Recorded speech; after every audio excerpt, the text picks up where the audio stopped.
Listen-only mode. Greetings, everyone, and welcome to the Spring Scholarly Kitchen webinar, The Future of Access, Authentication, and Privacy. I'm Tim Cross, Manager of Business Development at Westchester Publishing Services and Chair of the SSPWebinar's Working Group. We're pleased you could join us today to explore the challenges facing researchers and publishers as they wrestle with the design of authentication protocols that can both grant access to content and protect privacy. Before we get started and hear from our distinguished panel of speakers, you'll be seeing the SSP splash screen for a little while I go over a few housekeeping items. Your phone will be muted automatically in consideration of our presenters and your fellow webinar participants. Please use the chat feature set to organizers and panelists only to send in your questions, or if you need to let us know that you're having technical difficulties. All questions will be saved until after the panelists have spoken. Specify to which presenter you'd like your question directed, just so our moderator can be sure to pose it to the correct presenter. And also, please send in your questions as we go instead of waiting till the end. At the conclusion of today's presentation, you'll receive an evaluation in your email. We encourage you to provide feedback so we can continually improve the SSP webinar program. You'll also receive a link via email to the recorded broadcast of the webinar and to the slides. Our moderator and first speaker today is Roger Schoenfeld. Roger is Director of Ithaca S&R's Libraries and Scholarly Communication Program. In this role, he leads Ithaca's studies of academics and students' attitudes, practices, and needs, as well as research on the changing role of the academic library, scholarly publisher, and learned society. He also consults with libraries and library consortia, digital humanities projects, distinctive collections, and centers of excellence, and scholarly publishers. Key projects that Roger has led include the Ithaca S&R Faculty Survey, projects on the changing research methods and practices of faculty members, the Ithaca S&R Library Survey of Deans and Directors, and a number of projects on library strategy, economics, and collections analysis. Our next speaker is Ralph Youngen. Ralph has more than 30 years of experience in providing technology solutions for the scientific publishing industry. For the past 18 years, he has held numerous positions with the American Chemical Society. He's now its Director of Publishing Systems Integration, where he is responsible for defining and overseeing large-scale technology integration projects, including an enterprise-wide identity management initiative. Ralph has been actively involved in the formation and leadership of the STM RA21 task force and serves on its steering committee. And our final speaker is Ken Barnum. Ken is the Senior Program Manager for Discovery, Delivery, and Library Analytics at the University of Michigan Library. Ken's research and professional interests include discovery systems, library analytics, and technology in the library setting. From 2007 to 2015, he was the Web Systems Manager at the UM Library, where he managed the library's Drupal-driven website. He wrote Drupal in Libraries, 2012, and edited The Top Technologies Every Librarian Needs to Know, 2014, and The Network Reshapes the Library, Lorcan Dempsey on Library Services and Networks, 2014. His most recent book, Exploring Discovery, The Front Door to Your Library's Licensed and Digitized Content, was published in 2016. And with that, I'll turn the proceedings over to Roger so he can explain the format for today's webinar and get us underway. Thank you. Thank you so much. So we are really thrilled to have the chance to speak with you about some very important issues that are facing our users, academic libraries, and scholarly publishers today. I'm going to start with a brief overview, and I'll speak for 5 or 10 minutes, and then each of my two co-panelists will do much the same on their presentations. And we hope that we'll have had a chance by about half past the hour to wind down what we need to say to you or what we think we want to say to you, and have a chance to move into a period of discussion and question and answer. I have a number of questions that I will put to my co-panelists, and we're also very interested to hear the questions and discussion that other attendees and participants may have. So as others have said already, please begin to ask questions or contribute discussion into the using the webinar system along the way at any time. What I wanted to share for myself was a little bit of an overview of the researcher experience and some of what I see as some of the key challenges that has posed. some of the issues that I'm going to speak about are from my own experience as having been a master's degree student just over the last 2 years in a distance learning program where I had a chance to use an array of different kinds of scholarly and academic resources and experience a number of true pain points along the way. I won't have time today to walk through the full workflow of those challenges, but I do want to share just a little bit of what I sort of take away from that experience.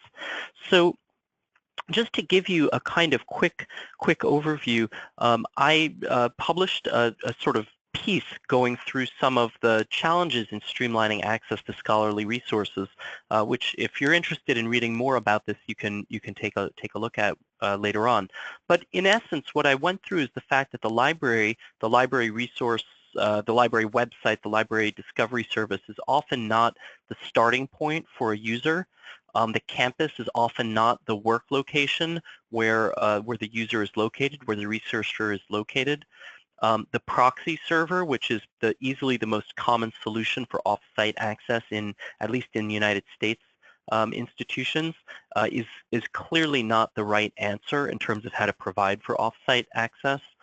The indices that we use for discovery purposes are too often not complete and have holes in them relative to what users should anticipate. Our aggregators, which is an important way that scholarly research is accessed, in particular by students, but also by scholars as well. The aggregators are often not current in their offerings. The link resolver, although it is important and our DOI and related infrastructure is so vital, but the link resolver itself, which is a part of the library infrastructure, is not omniscient and doesn't know enough about what's current and where things are located. The PC, this may have been more important a year or two ago, but it's even more so today the case that the PC is not the device that our users are relying on for accessing the scholarly literature, or it's not as important as the device as it was once in the past. And then finally, an issue that I think we'll have a chance to speak more about later today as well, user accounts on publisher and content provider sites are often not as well implemented as they might be. Those are some of the stumbling blocks that I encountered as a user and that users more broadly encounter every day. Now, in terms of the directions that this might suggest, I just want to take a moment to emphasize a few directionalities. So one is that off-campus access is increasingly essential, whether it's faculty members or students, or whether it's the explosion in distance learning that has taken place in recent years. The idea that the physical site of a campus is the way to think about our user population, or indeed perhaps even to think about our customer, is perhaps, from a publisher perspective, is perhaps increasingly problematic. One other issue that I'm tracking that I think is essential for us to think about is the fact that an increasing share of our users have multiple institutional affiliations. So what I mean by that is that many of our users may have an affiliation as a student in one institution, perhaps as an alumnus of another institution, as a citizen and a member of the public library of a third institution, potentially as a faculty member of a fourth institution. This is happening before us every day, and we don't have the framework or the technical systems to account for these multiple institutional affiliations. Even more pointedly than that, though, let me just point out that an increasing number of students are affiliating with multiple higher education institutions as they complete their degrees. And indeed, an increasing number of scholars have an affiliation as scholars, as faculty members, with multiple institutions. So once again, the idea of the institution itself, of the campus itself, as the kind of guiding mindset for how we authenticate, how we authorize, and indeed how we think about a customer may not be exactly right. And then finally, I think that it is not just the case that our users increasingly want to use mobile devices, phones or tablets, for their access to content or their discovery of content. It's actually a matter of interest in the seamlessness of being able to have the same state of an experience passing back and forth from a mobile device to a desktop machine or other kinds of engagements with, whether it's scholarly content or other kinds of experiences as well. So it's not just a matter of responsive design, which is a direction that many of our sites may have moved in recent years, but also a question of how to allow a user to conduct a morning's worth of work on a PC, and then on the commute home to continue that work on their phone. User expectations in this regard of how they move back and forth seamlessly through the use of the cloud is something that's really worth thinking about in terms of a scholarly workflow as well. Now, as we move into these directions and as we think about some of the challenges that we face, I want to just take a moment to give account for the complexity of the environment that undergirds what a user is moving through. So we might have any number of different parties that play a role in configuring the experience that a user faces, that a researcher, that a student faces. It's not just the publishers, not just the platform providers and aggregators. There are all sorts of services involved in alerting and search and discovery, services involved in the linking experience from discovery to access and delivery, and issues connected to the off-site access that users face, which is certainly something we'll talk further about. And almost all of the services above are being configured in one way or another by the campus library or the campus IT organization. And that's something that's really worth considering, just the complexity of the workflow environment that users find themselves within. So I'll close with just a few quick takeaways. The importance of understanding whatever platform it is, whether it's a publisher platform or another platform, in the actual context of the academic library environment through all of those different parties and workflow steps that I was just pointing to. The importance of being able to serve researchers wherever they're located. It's very, very clear to me that on-site is not the right mindset. We need to be thinking about users as the guiding principle. We have huge issues around whether we're making content both available and discoverable at the same time. So content in some cases becomes discoverable before it's actually available, and in other cases available well before it's discoverable. And those dynamics are causing pain points for our users. There still are standalone mobile indices and interfaces which are often updated on a different cycle than the desktop indices and interfaces, and that's proving to be a real problem. And then finally, the dynamics around the user accounts that content platforms offer are often not as well enough configured to allow a publisher, to allow a library to maximally understand and serve the actual practices and needs of our researchers. So there's a lot of work to be done here, a lot of pain points, and it's really exciting to see initiatives that are coming into development that hopefully are beginning to or offer up the hope of addressing some of these concerns. With that, I am going to say thank you and close my presentation, and Ken Varnum is going to take things over from here.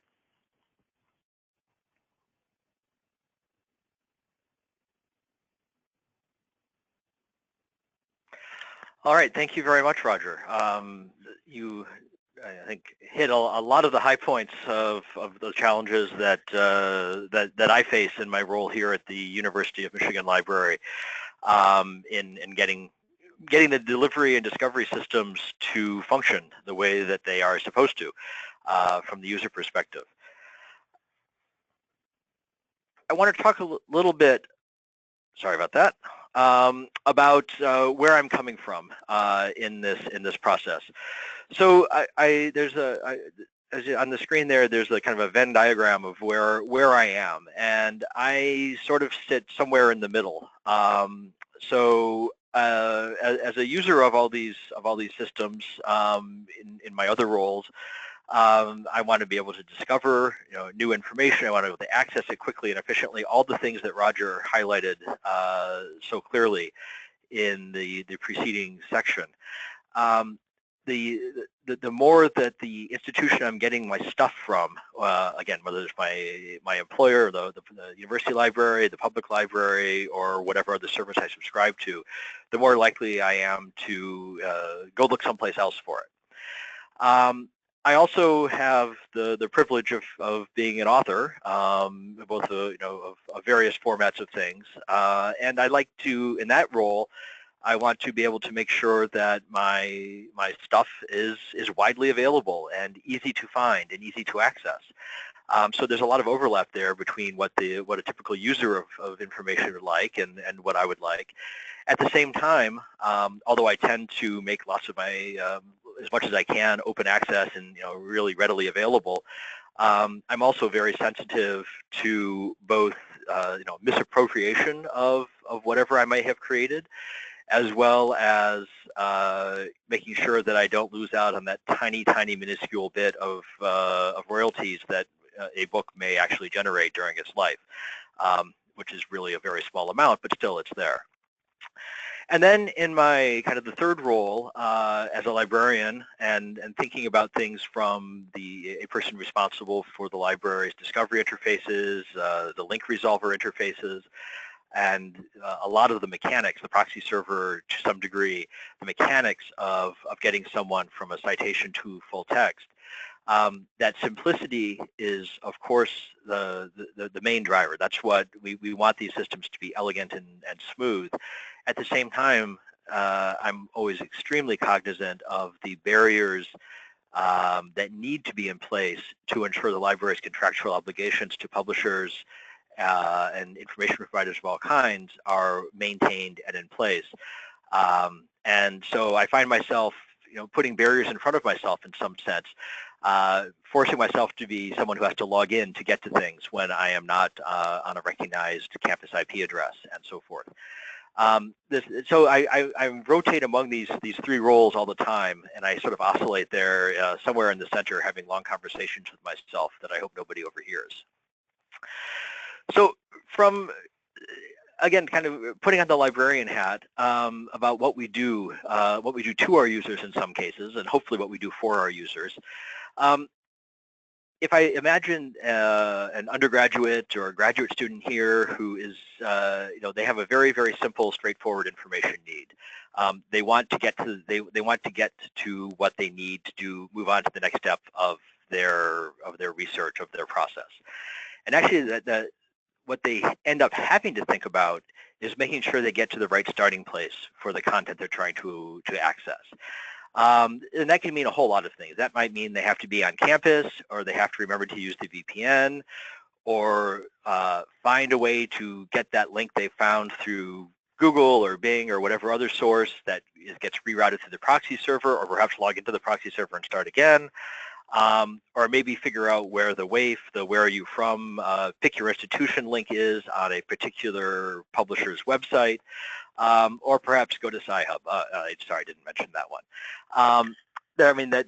There's so many ways that we make this complex for very valid reasons that it becomes untenable in a sense. And then finally, they get the thing they want after they've sorted out all those mechanics that really have nothing to do with the research that they are trying to conduct. On the kind of describing a bit more my librarian hat, it's as the provider of these services, as someone responsible for, to some degree, or my colleagues being responsible for the contracts and the licensing and the discovery of these resources. We want to make sure that we're getting value for our expenditure, that we are providing value to our campus constituents, that what people think they are getting through the library is high quality authoritative information, and to the extent that they even realize, the users even realize that the library is somewhere in the middle, whether they're providing the proxy server, providing the link resolver, providing access in any way whatsoever, we want to make sure that they don't think that everything that you get on the internet is from the library, no matter what the source. Also have a very high regard for intellectual property, the rights of the author or the rights holder, for the origin of the information, partly as kind of a point of principle, and partly because knowing where something comes from is very important in understanding how authoritative or how accurate that piece of information may be. And there's also a strong bit of wanting to preserve the confidentiality of what the user is doing when they're interacting. I think that many librarians are uneasy with the inherent risks of users' data getting out, whether through an explicit observation of them because they are targeted in some way, or just having all of their information queries and all the documents they've read get slurped up through some massive hacking attack that is just looking to cast a giant net. I also think that in general, many librarians feel rightly or wrongly that the systems that they build and maintain are in some sense more secure than systems that any vendor builds and maintains. I think that's probably misguided, but I think I hear that often, that some librarians say that we want to build the systems and maintain all the data ourselves. That's possible to do. Universities may offer a different level of protection and willingness to defend against legal entreaties to use the data, but there's still the massive security that has to be placed on anything that stores any kind of user data, no matter who happens to be running that server. But the sense that a contractually obligated agreement between the library and a content provider of some sort is more likely to preserve the user's data and privacy and confidentiality over the long term than the user just going out to someplace and doing their research elsewhere. And there are a huge number of ways to fix this and to fix it badly. The pirate sites are so easy to use that they are exceptionally attractive. But it works against librarians and authors and, of course, content providers, the people who are responsible for the content itself.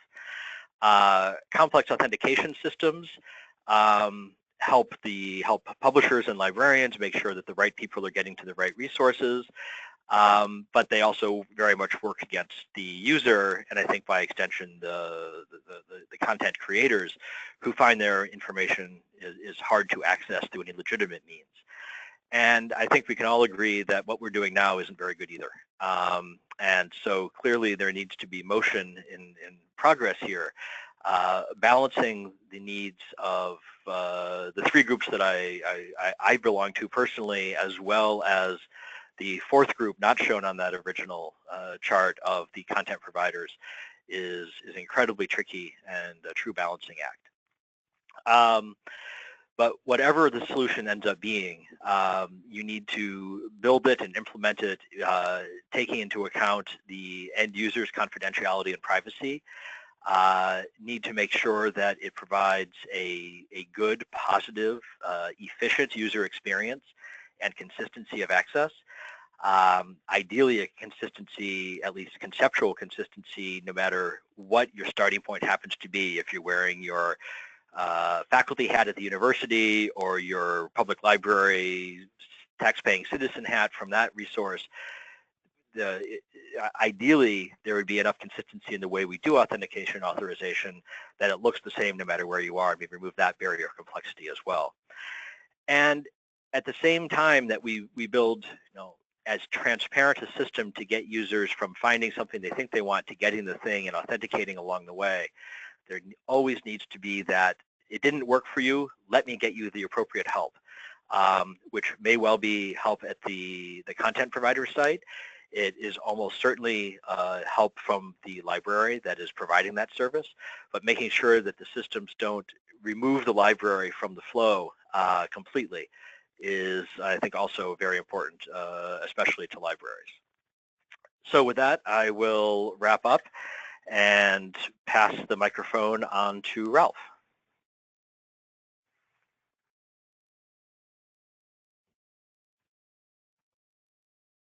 right, let me get started here.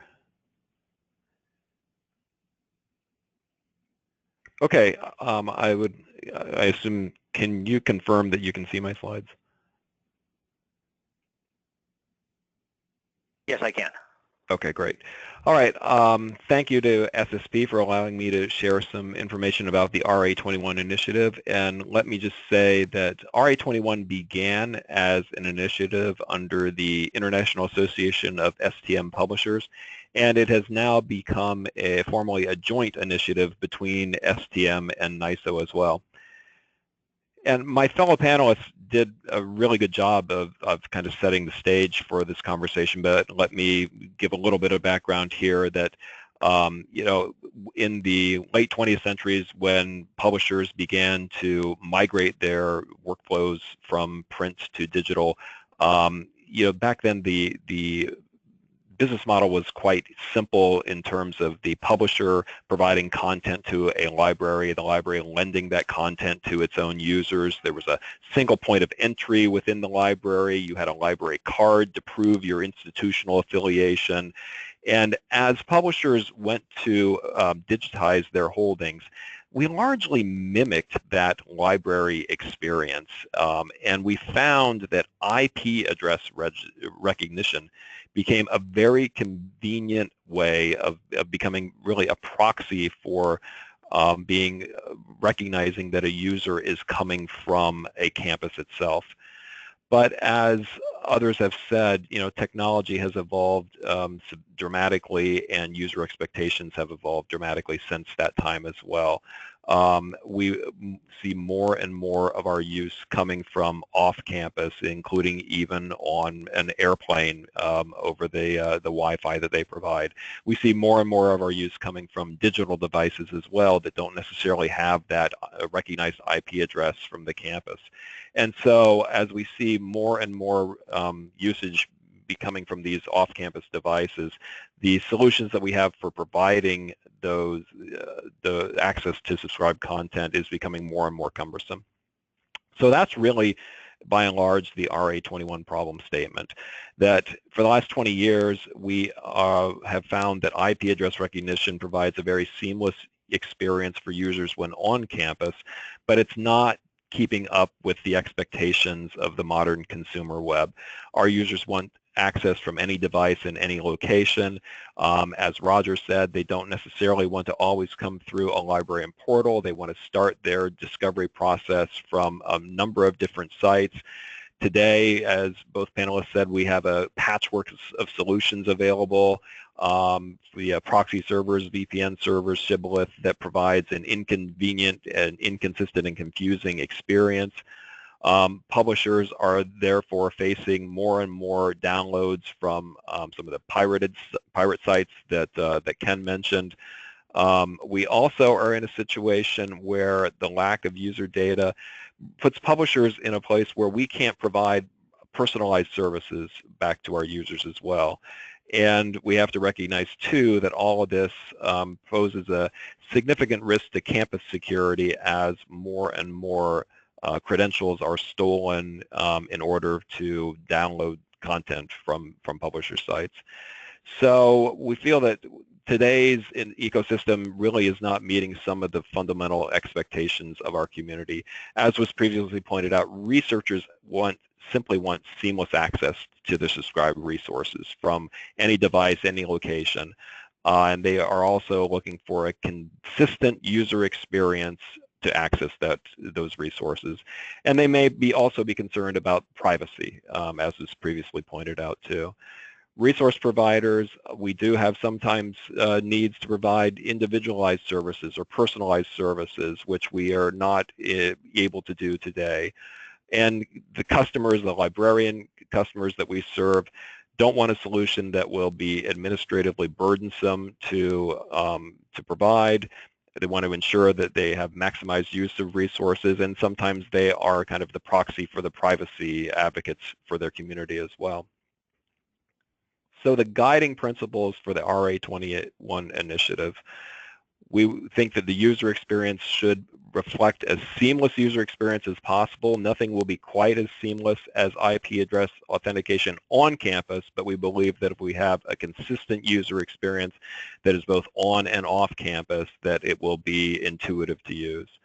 It should work without regard to where the researcher is starting their discovery process from. We fully recognize we need to be consistent with emerging privacy regulations, and we want to avoid a situation where we are going to ask researchers to create yet another ID. We would like an environment that provides some traceability so that if publishers do detect fraud, we have the ability to go back to the campus where that user is associated with and be able to provide some insight to that campus about the potential compromise on an account on that campus so that that campus can then take appropriate action. And as I've noted too, that our customers should not be burdened with administrative work, and that we know that the implementation plan has to allow for a gradual transition. So what do I mean by an alternative? Well, I think everyone is probably familiar with this pattern that is emerging in the consumer web today, where you're no longer being asked to register directly with a website to create a new username and password. You might be asked to log in with your Google account or your Twitter account or something like that. And that's exactly the model that we are looking to with RA21. But for the STM industry, that would really mean logging in with either your academic or your corporate credentials. By doing this, we're able to leverage that direct knowledge that those institutions have about who their authorized users are for the campus or for corporate resources. This is a general class of technology called Federated Identity Management Technology that is a mature, proven technology. The underlying technology is called SAML. Many of you have probably heard of Shibboleth, which is an example. Shibboleth is really an implementation of SAML that is in widespread use across academic sites. But we also are finding that SAML solutions exist in many of the corporate customers that publishers serve as well. And some of the big players like Oracle and Microsoft provide SAML solutions that corporate customers have adopted. The real advantage to SAML is that it is a privacy-preserving protocol. So rather than providing personally identifiable information to a publisher site, it can only provide a pseudonym for that user that prevents the publisher from knowing the personally identifiable information unless the user chooses, to self-identify. But it can also do more because SAML allows you to exchange attributes about users. So especially in the corporate case, we sometimes have instances where companies might want to do internal billbacks based upon usage, and they might want to do that based upon departments. Well, if we don't have that information available now in order to be able to report usage back in that way. But with SAML, you could have an attribute that would come with the user that says, okay, I'm a member of this department at this organization. Similarly, you could think about having different attributes that would differentiate between a faculty role versus a student role versus a staff role in a corporate or in an academic setting. So SAML allows you to provide those kinds of attributes as well.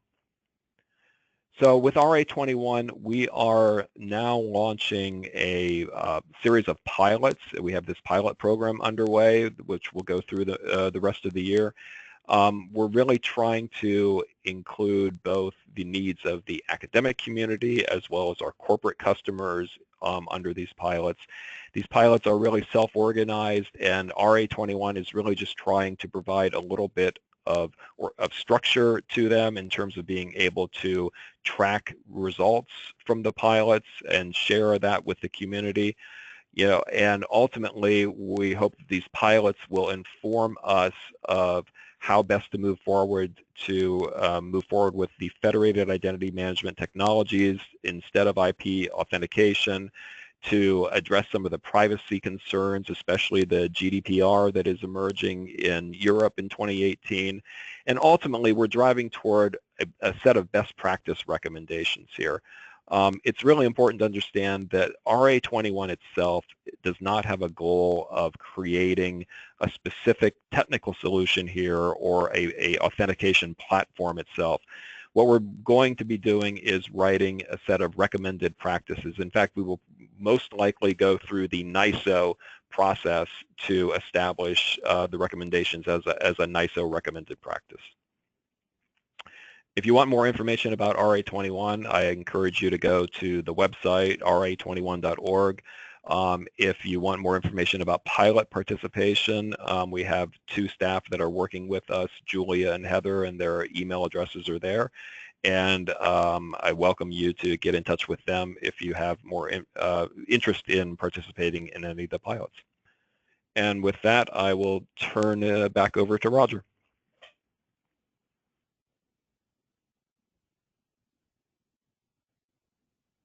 Okay, I hopefully have now unmuted myself successfully.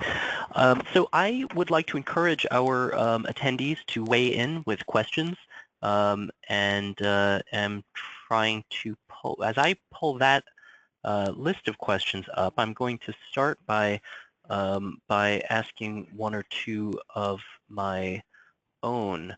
I actually want to start off with a question about privacy. Which is a question about, and I'm going to ask Ken to take the first crack at this. How confidential do we think reader activity actually should be, and are there advantages to the tracking of users and usage on an individual basis that that we should make sure we're mindful of as we're going into an initiative like this one? Thanks, Roger. Yeah, that's something that we've been talking about a great deal in my library over the last couple of years. I guess first let me just provide just a brief amount of context. Our university has taken on a kind of a campus-wide effort of building learning analytics infrastructure to hopefully understand and explore what makes a successful student experience from a largely quantitative approach, with qualitative studies, of course, added on, but to look at a whole range of inputs, and that are relative to particular students. And so that includes, courses taken, order of courses. It might take demographics of the students, all sorts of activities that may be kind of already counted or tracked in some university system that stands alone, and try to bring that together to build some predictive modeling and kind of advanced warning systems when students who are on a path to a certain outcome fall off that path in a bad way. The library is taking part in that, as is the entire campus. It's sort of the campus policy that we are doing this. So from the kind of the administrative direction of the university library, we are quite interested in interactions of individual identified users in various ways that might help us better understand what makes for a positive outcome for a student who goes to the University of Michigan. And there's so many different definitions of positive outcome, I won't go into it. There's the obvious graduation rate, graduation in 4 years or in 5 years, but GPA and success in finding employment or moving on to graduate school and endless things. So from that perspective, the library is really quite interested in understanding this, and we're just beginning to dip our toes in the water of looking at user interactions with library resources. Where we're starting with that is trying to understand who is using our resources, by department, by kind of students, by all sorts of variables across that. And online resources are perhaps the simplest one to manage because we are more or less the gatekeeper to at least the authoritative, proper way to get to things. We are hoping to learn a tremendous amount about where our instruction efforts, where our budget is being actually used as opposed to being spent. We know very well who we teach, but we don't know if we're teaching the right groups and if there are other groups that we aren't approaching are actually using the resources that we're teaching to the wrong people, wrong in quotes, of course. We want to make sure that our budgets and our promotional activities are going in the right direction. And we want and more or less have a mandate to take part in these broader campus issues. As I noted in my presentation, I think that there is a strong desire in the library to the extent that my colleagues, many of whom are less complacent, less happy about this initiative than I am, that if this data is going to be collected, then we ought to be collecting it and maintaining it and stewarding it. We'd prefer to keep it as close to the source, in a sense, as possible. Plus, we have, I think, a typical or maybe stereotypical librarian perspective. We don't want any third party to know necessarily who is accessing the information other than that they come from our institution that's paying the bills for it. To the degree there's discomfort with that data being collected by anybody at all, having it be collected by us is less uncomfortable than for other people. Is that your? Yeah, Ken, that's wonderful.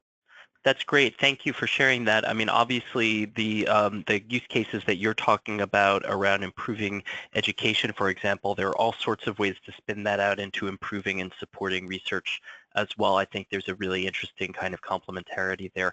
Ralph, did you want to weigh in on that at all? I wanted to make sure we heard from Ken, but I don't want to prevent you from speaking about that as well. Sure. Yeah, and I just want to remark that the protocols that we're talking about here would support some of what Ken was describing there in terms of being able to do that differentiation between student role, faculty role, location, as if the institution wants us to do that. It all comes down to the type of attributes that would be shared in that handshake that takes place when the authentication takes place, and whether those attributes would reveal some of that information to the publisher or not. That's the great thing about these SAML solutions, is that it makes that dialogue between the publisher and the subscriber explicit. And Ralph, it sounds like in that case it will be up to the subscribing organization, the company, or the library to make that decision about the level of sort of personal information or identifying information that would be shared with the provider, rather than something that an individual researcher could decide they wanted to share that information with. That's right, and there are. Yeah, that's right, and there are various levels here. Many of you are probably aware of research and education federations that have sprung up, like InCommon is the largest one in the U.S. and the UK Federation in the UK, and what they provide is basically an agreed upon set of attributes saying our members have agreed in order for this kind of an exchange to reveal this level of attributes about our users. And that really does simplify the relationship, because as a publisher I don't have to have a conversation with 300 individual academic sites across the U.S. I have that more with one entity that on behalf of those sites have agreed. Now I do know in that space they are also talking about user-informed consent as well, and I think that gets to what you were talking about, Roger. The ability to be explicit about what information is being revealed about me to this site that I'm going to, and also have the ability to escalate that if I so choose to do so. I know that is a topic that they are dealing with right now, and the whole goal there is just to make that very explicit to the user in terms of what's going on there. That's great, and I want us to move on, but it does seem like there are some really interesting questions embedded in that, in how the RA21 solutions may or may not connect to existing, user account login customization services. So that's just just something that I'm sure people are thinking about. There are a couple of questions that have come in that I think probably in the first place are for you, Ralph, that are really about RA21. Let me see if I can sort of combine a few things in a coherent way. I think there's a basic question about how it will be different from and superior to existing SAML-based authentication solutions where, Shibboleth, Athens, Open Athens that are already being organized. What is RA21 complementary with those or different from those? How would you place it? Sure. Yeah. No, I can explain that. So largely from the outward facing, from the user experience, what we are trying to solve is what is commonly known as the WAIF problem, the where are you from problem. I mean, if you look at the way the publishers have implemented Shibboleth today, we all have these big menus of, hundreds or thousands of academic institutions, or you have a search environment where you can go search for your institution. The problem is, when I land on it, let's say I do a search in Google Scholar and then I land on a publisher site and then I have to come back to my institution in order to log in, how do we publishers know how to get the user back to the appropriate institution? That is what we are really trying to tackle with these pilots that we are starting. We are doing some experimentation around different user experiences and potentially different technology as well that could help us solve that where are you from problem, to make that a much more fluid experience and also to make it consistent across publisher sites. Because as if I do a search in Google Scholar, the first 5 links that I have there might be from 5 different publishers, and so as I traverse from one link to another, I want to be able to have that same user experience from different publishers, and that's really why we have this effort pulled together under STM and NISO, is to really advocate for the same user experience across different publisher sites. That's really great. Thank you for walking us through that. So I want to move on to a series of questions that are coming in, really about the respective role of publishers and to some extent of libraries as well in this undertaking. I think I'd like to ask both of you to give a little bit of thought to these. I mean, first of all, at a high level, Ralph, maybe you can just walk us through, what are the roles of publishers, what are the roles of libraries, academic and corporate, in this initiative. Mm-hmm. But I think there's also a question about, this sort of privacy issue that has that comes up. If libraries want the data for their purposes and perhaps publishers are interested in having data for their purposes, in both cases where the purposes are to serve the needs of the researchers, ultimately, one hopes, is there a win-win here where there's sort of an appropriate level of protection, but also an ability for both parties to learn about researchers and improve personalization and analytics in some of the ways that that Ken was talking about? And how does this sort of complementarity play itself out both in RA21, but also perhaps more broadly in how we should think about data and analytics going forward? Yeah, I think so. I hope that it is a win-win. First, about roles, let me say that while RA21 has emerged, from the publisher community, it has roots actually more in the corporate librarian community to start with. As you know, Roger, you were part of a workshop that was held in Amsterdam last year that really was the motivation there came from a set of corporate librarians in the pharma space to do something better than IP address authentication, and that was also one of the things that kind of got the whole initiative going. Let me just say that RA21 has absolutely very deliberately involved the librarian community in the evolution here. We had a workshop after the CNI meeting in December where we had 25 or 30 librarians present and started to get the word out about RA21 to them and hear their concerns and hear how we could partner moving forward. And so we've absolutely been very deliberate about that.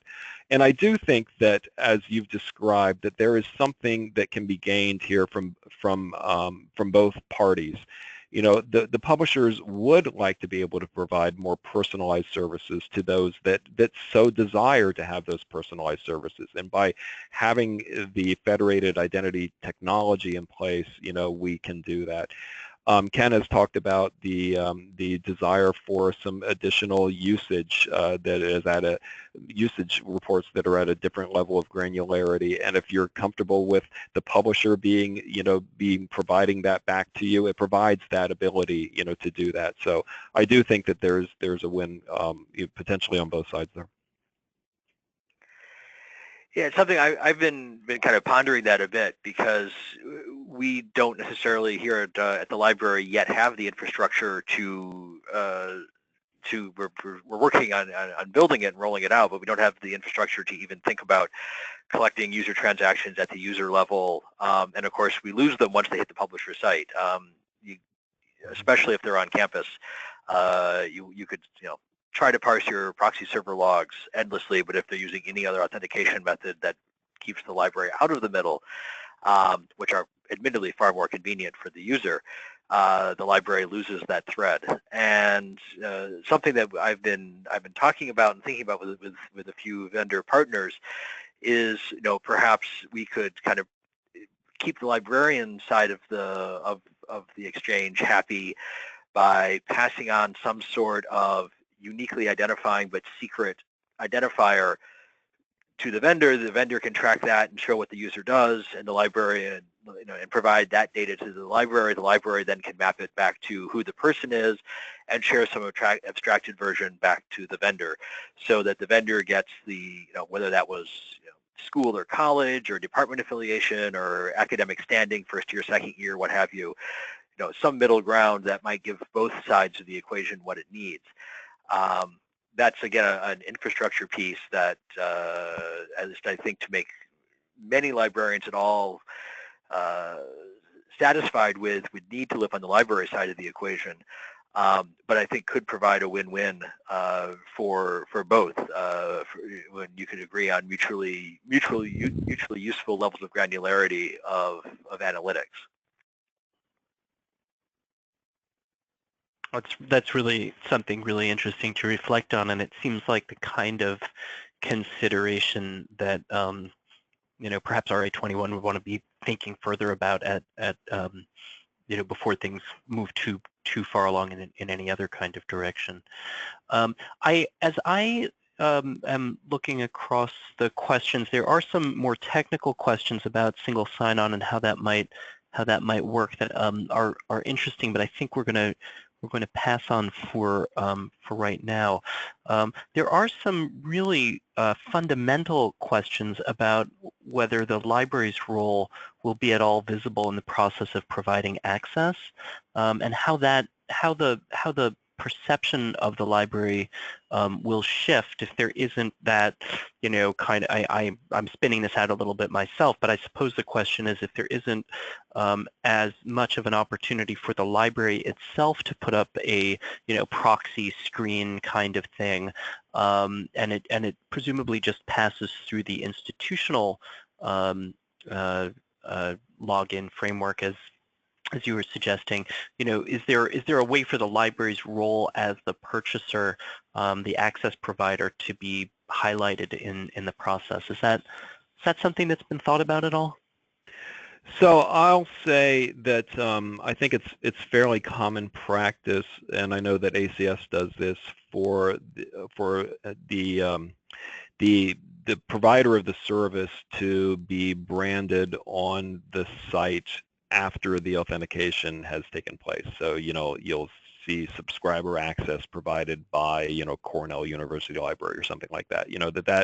That is a fairly common practice. That's not necessarily part of the authentication flow itself, but it's after the fact, when you're looking at an article or something like that, that you see that branding there.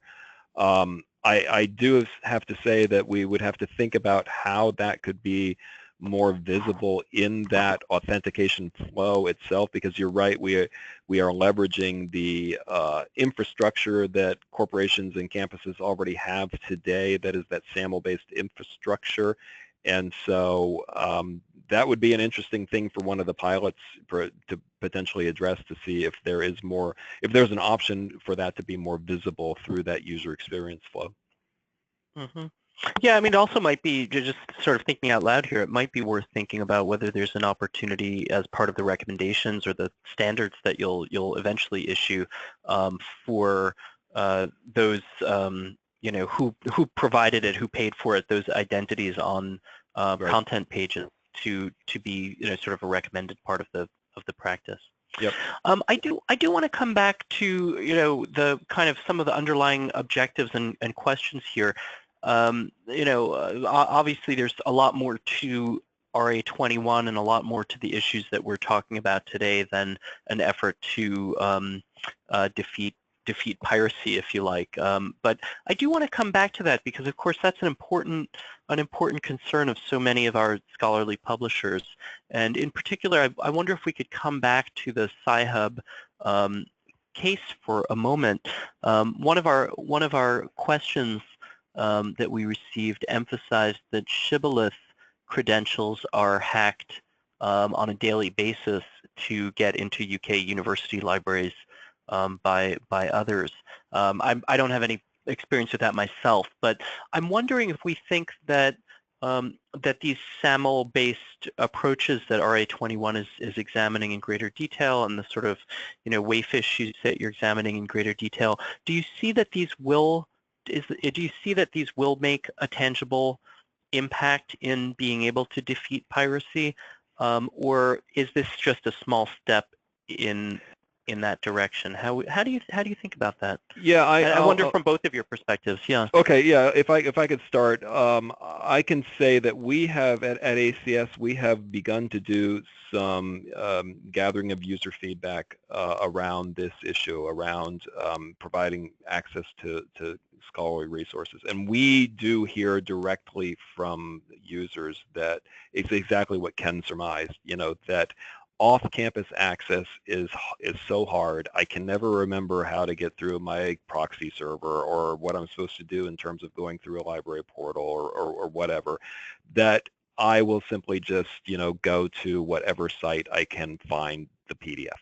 And so we do know that we do have some evidence that the complexities associated with off-campus access are driving people to those sites. So we do think that having that consistent user experience will help that. Just as an anecdote, I have a daughter who's finishing up her undergraduate degree. I have seen her many times use her campus credentials to access other sites that the campus has provided for her.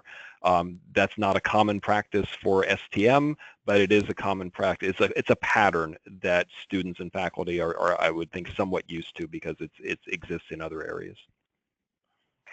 Yeah, I think that's all very correct. As this person on the receiving end of the unreasonable download reports that ACS and other publishers provide to us when some account is purloined and is used to download everything everything imaginable until it gets throttled.